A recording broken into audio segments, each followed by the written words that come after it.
Hello everyone, welcome to Socio Decoded by Anjali. Do subscribe to this channel. आज का topic ना Indian sociology के सबसे important और फ्रीक्वेंटली आस्क कॉन्सेप्ट में से एक है, संस्कृताइजेशन एंड वेस्टर्नाइजेशन.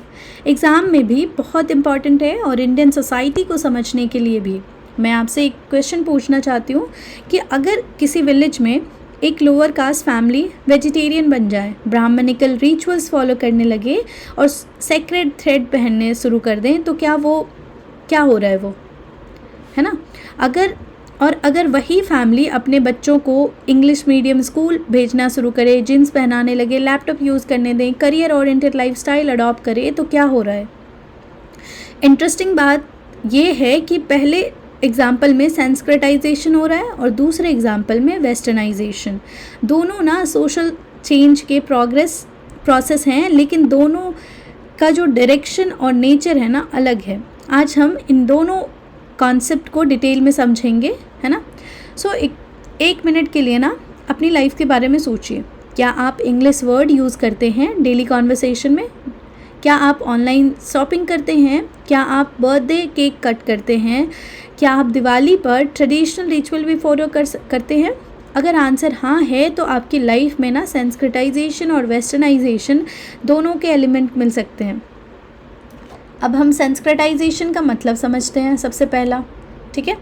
सो ये कॉन्सेप्ट ना फेमस सोशियोलॉजिस्ट एम.एन. श्रीनिवास ने 1952 में दिया था. डेफिनेशन ये है कि संस्कृताइजेशन एक प्रोसेस है जिसमें ना lower caste group upper caste, specially ब्राह्मण या क्षत्रिय के ना कस्टम, रिचुअल्स, बिलीफ और लाइफस्टाइल को अडॉप्ट करते हैं ताकि अपना सोशल स्टेटस इम्प्रूव कर सके. सिंपल लैंग्वेज में कि हायर स्टेटस पाने के लिए अपर कास्ट लाइफस्टाइल को इमिटेट करना संस्कृताइजेशन कहलाता है. एग्जाम्पल, मान लीजिए कि एक कास्ट ना ट्रेडिशनली मीट कंज्यूम करती थी, लेकिन सोशल प्रेस्टीज बढ़ाने के लिए वेजिटेरियन बन गए, ब्राह्मण प्रीस्ट बुलाने लगे, है ना, वैदिक रिचुअल्स को फॉलो करने लगे. ये है संस्कृताइजेशन.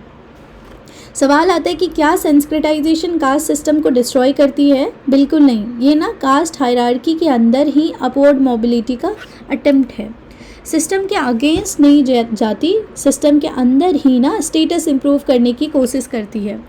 अब फीचर ऑफ संस्कृताइजेशन की बात कर लेते हैं कि क्या कैरेक्टरिस्टिक्स है संस्कृताइजेशन का. तो सबसे पहले वॉलंटरी प्रोसेस है, कोई फोर्स नहीं करते, ग्रुप खुद अडॉप्ट करना चाहता है. दूसरा, इमिटेशन ऑफ अपर कास्ट, मतलब अपर कास्ट के कस्टम को कॉपी किया जाता है.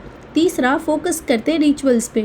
इकोनॉमिक चेंज से ना ज़्यादा फोकस रिलीजियस प्रैक्टिसेस पर होता है. एग्जांपल, जैसे वेजिटेरियनिज्म अडॉप्ट करना, सेक्रेड थ्रेड जिसको जनेऊ कहते हैं ना वो पहनना, टेम्पल में जाना, प्रसाद खाना, पूजा पाठ करना, है ना. लिमिटेड स्कोप, ये ना मेनली कास्ट हायरार्की के अंदर ऑपरेट करती है. स्टेटस चेंज होता है, स्ट्रक्चर चेंज नहीं. मतलब सोशल प्रेस्टीज बढ़ सकता है, लोगों को लग सकता है कि हाँ ये ब्राह्मण हैं या हो सकते हैं, लेकिन ना कास्ट सिस्टम चेंज नहीं होता. कास्ट तो वही है जो है. एक एग्जांपल सोचो कि स्कूल में कभी ऐसा देखा है कि जूनियर सीनियर के स्टाइल कॉपी करने लग जाते हैं. मतलब जूनियर बच्चे सीनियर के hair style, dressing style copy करते हैं, उनकी ड्रेसिंग, स्पीकिंग स्टाइल, हैबिट को अडॉप्ट करते हैं. स्टेटस और एक्सेप्टेंस पाने के लिए संस्कृताइजेशन भी कुछ हद तक इसी लॉजिक पे काम करती है. अब इसकी कंडीशन फॉर संस्कृताइजेशन की बात कर लेते हैं, है ना. संस्कृताइजेशन तभी पॉसिबल है जब कंडीशन ना एग्जिस्ट करे, जैसे अपर कास्ट प्रेजेंट हो, near by upper caste group होने चाहिए जिससे इमिटेट किया जा सके. दूसरा, इकोनॉमिक रिसोर्स, मतलब कस्टम अडॉप्ट करने के लिए ना कुछ इकोनॉमिक कैपेबिलिटी भी चाहिए. जैसे अगर आपको बहुत बड़े रिचुअल्स ऑर्गेनाइज करने हैं, तो स्पेसिफिकली सेरेमनीज करवानी है, तो आपके पास इकोनॉमिक रिसोर्सेज, पैसे होने चाहिए. तीसरा है belief in purity and pollution. Traditionally जो है कास्ट वैल्यू को एग्जिस्टेंस ज़रूरी है, लॉन्ग टर्म प्रोसेस होता है, मतलब ये ओवरनाइट नहीं होता, कई जनरेशन लग सकती है इसमें. फोर्थ है, अब बात करते हैं मेथड क्या होता है इसके संस्कृताइजेशन के. लोग संस्कृताइजेशन करते कैसे हैं? सबसे पहले वेजिटेरियनिज्म, मीट को कंज्यूम करना छोड़ देते हैं. दूसरा, अल्कोहल अवॉइड करते हैं, मतलब शराब से ना डिस्टेंस बना लेते हैं. सेक्रेड थ्रेड पहनने लग जाते हैं, वो उपनयन या रिचुअल्स को अडॉप्ट करते, जनेऊ पहनने लग जाते हैं, रिचुअल प्रैक्टिसेस करते जैसे फास्ट करना, पूजा करना, फेस्टिवल्स में जाना, ये सारी चीज़ें स्टार्ट करते। ब्राह्मण प्रीस्ट मतलब रिलीजियस सेरेमनी में ना ब्राह्मण प्रीस्ट को इनवाइट करना, ये सब। कास्ट एंडोगेमी मतलब अपनी कास्ट के अंदर मैरिज मेंटेन करना, ये सारी चीज़ें। एग्जाम्पल ले लो, जैसे कि कोई एग्जाम्पल ले लो, लिंगायत एक वेजिटेरियनिज्म और ब्राह्मणिकल रिचुअल्स अडॉप्ट किए। यादव, कई रिलीजन में ना यादव कम्युनिटी ने क्षत्रिय आइडेंटिटी क्लेम की। राजपूत, कुछ ग्रुप ने ना राजपूत स्टेटस क्लेम करने की कोशिश की।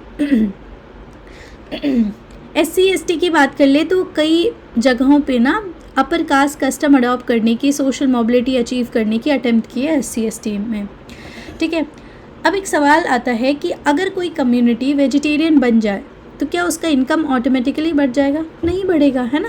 यही तो सेंस्क्रिटाइजेशन की लिमिटेशन है कि आप भले उनके जैसे दिखने लगो बट आपका इनकम और आपका जो रियल कास्ट है वो वही रहेगा जो आपका है।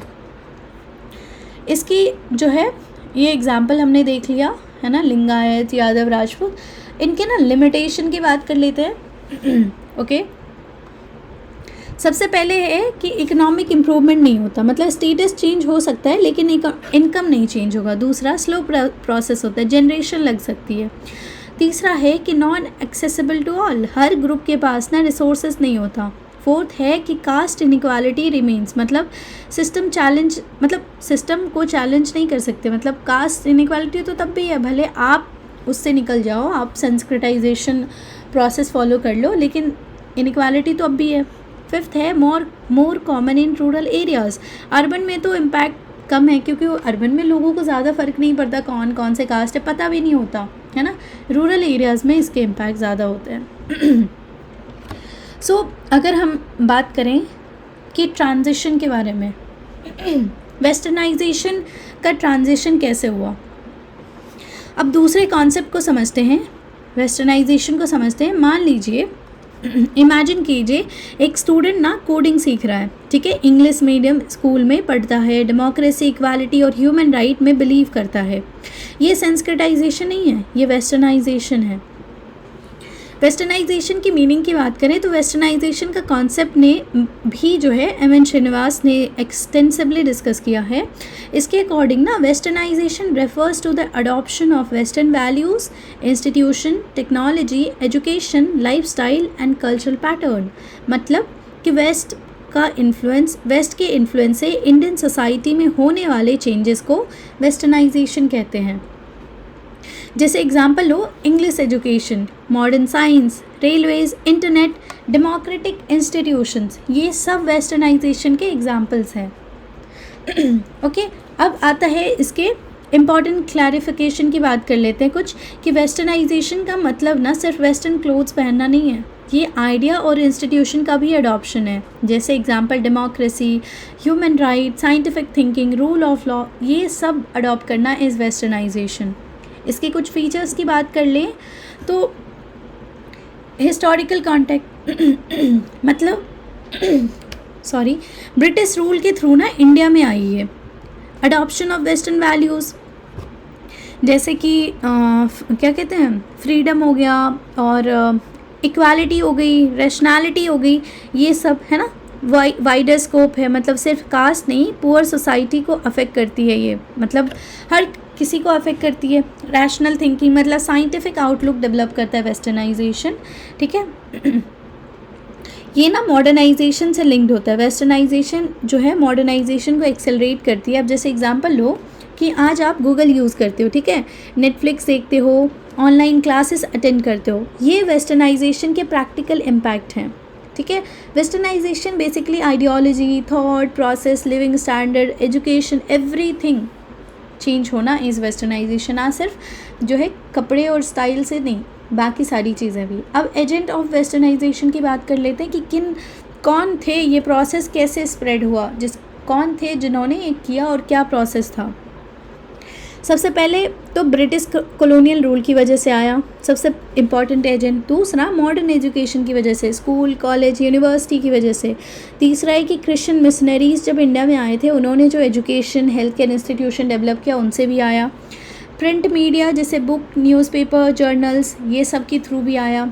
Science and technology, modern innovation की वजह से मास मीडिया, जैसे हम सिनेमा में जो देखते हैं, टीवीज़ में देखते हैं, सोशल मीडियाज़ पे देखते हैं, मूवीज़, सॉन्ग्स, इन सब से जो हम देखते हैं वही सीखते हैं, वो भी एक एजेंट है।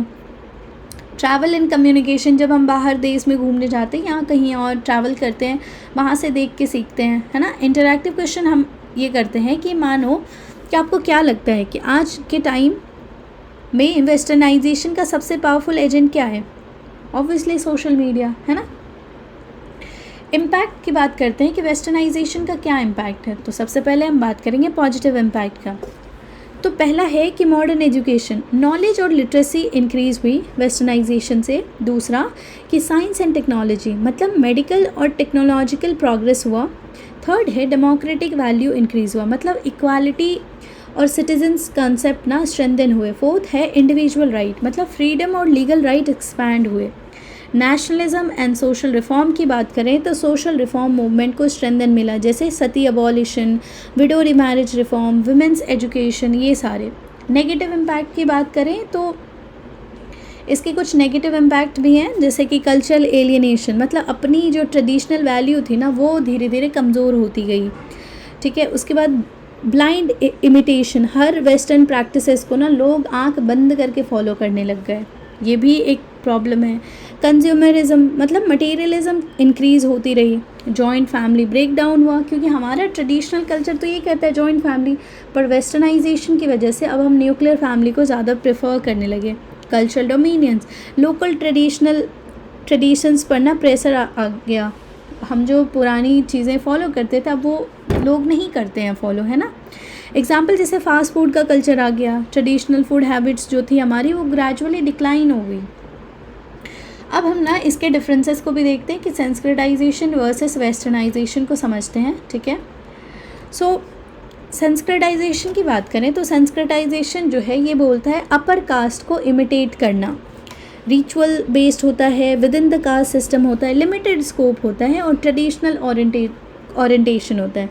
लेकिन वेस्टर्नाइजेशन जो होता है ना ये वेस्टर्न कल्चर को अडॉप्ट करना होता है। ठीक है। ये अपर कास्ट को अडॉप्ट करना, ये वेस्टर्न कल्चर को अडॉप्ट करना। इसमें ना रैशनल और सेक्युलर वैल्यूज़ होते हैं, इंटायर सोसाइटी अफेक्ट होती है इससे, वाइड स्कोप है इसका, मॉडर्न एलियनेशन हो जाता है। सो संस्कृताइजेशन का मतलब होता है लुकिंग अप, अपने से ऊपर वालों को देखना, और वेस्टर्नाइजेशन होता है लुकिंग वेस्ट, मतलब वेस्ट के कल्चर को फॉलो करना, है ना। कुछ थिंकर्स हैं और उसके व्यू पॉइंट्स को भी जान लेते हैं। ओके। सो सबसे पहले एम.एन. श्रीनिवास आते हैं, जिन्होंने ये वर्ड है संस्कृताइजेशन उसको कॉइन किया, उन्होंने ही ये वर्ड दिया है और उन्होंने वेस्टर्नाइजेशन को एक्सप्लेन किया इंडिया के कॉन्टेक्स्ट में। योगेंद्र सिंह हैं जो वेस्टर्नाइजेशन को मॉडर्नाइजेशन का पार्ट मानते हैं। मैकवेयर हैं जो सोशल चेंज के ब्रॉडर कॉन्टेक्स्ट में डिस्कस किए सोशल चेंज को। इरावती कारवे जी हैं जो फैमिली कंसेप्ट और कल्चरल चेंज पर फोकस की। ठीक है। अब एक मान लो कि आज के इंडिया में ना दोनों प्रोसेस एक साथ चल रही है, एक तरफ ट्रेडिशनल रिचुअल कंटिन्यू है तो दूसरी तरफ डिजिटल टेक्नोलॉजी रैपिडली एक्सपेंड हो रही है ना। एक फैमिली दिवाली भी सेलिब्रेट करती है और अमेज़ॉन से शॉपिंग भी करती है, और यही इंडियन सोसाइटी की यूनिकनेस है। Okay. So if we conclude today's lecture class, sanskritization और वेस्टर्नाइजेशन जो है ना दोनों जो है इंडियन सोसाइटी में ना सोशल चेंज के इम्पॉर्टेंट प्रोसेस हैं। संस्कृताइजेशन इंटरनल प्रोसेस है, कास्ट हायरार्की के अंदर स्टेटस इंप्रूव करती है। वेस्टर्नाइजेशन जो है वो एक्सटर्नल इन्फ्लुएंस है, मॉडर्न इंस्टीट्यूशन और वैल्यूज़ को इंट्रोड्यूस करती है, और दोनों ने मिलकर इंडियन सोसाइटी को डीपली ट्रांसफॉर्म किया है। सो फाइनल थॉट कि इंडिया की खासियत ये है कि यहाँ ना ट्रेडिशन और मॉडर्निटी एक साथ एग्जिस्ट करते हैं। हम मंदिर भी जाते हैं और ऑनलाइन पेमेंट भी करते हैं, हम फेस्टिवल्स भी सेलिब्रेट करते हैं और ग्लोबल टेक्नोलॉजी भी अडॉप्ट करते हैं। इसी बैलेंस को समझने के लिए ही सोशियोलॉजी की असली पर्पस है, इस चीज़ को समझना ही सोशियोलॉजी का असली पर्पस है। Okay. So next lecture will talk about social movement in India. Social movements कौन कौन से हो उसके बारे में हम बात करेंगे, जैसे ट्राइबल मूवमेंट, पिजन मूवमेंट, ये सारे मूवमेंट्स को पढ़ेंगे। So if you like this lecture, do subscribe to the channel. Till then, keep learning. Thank you so much.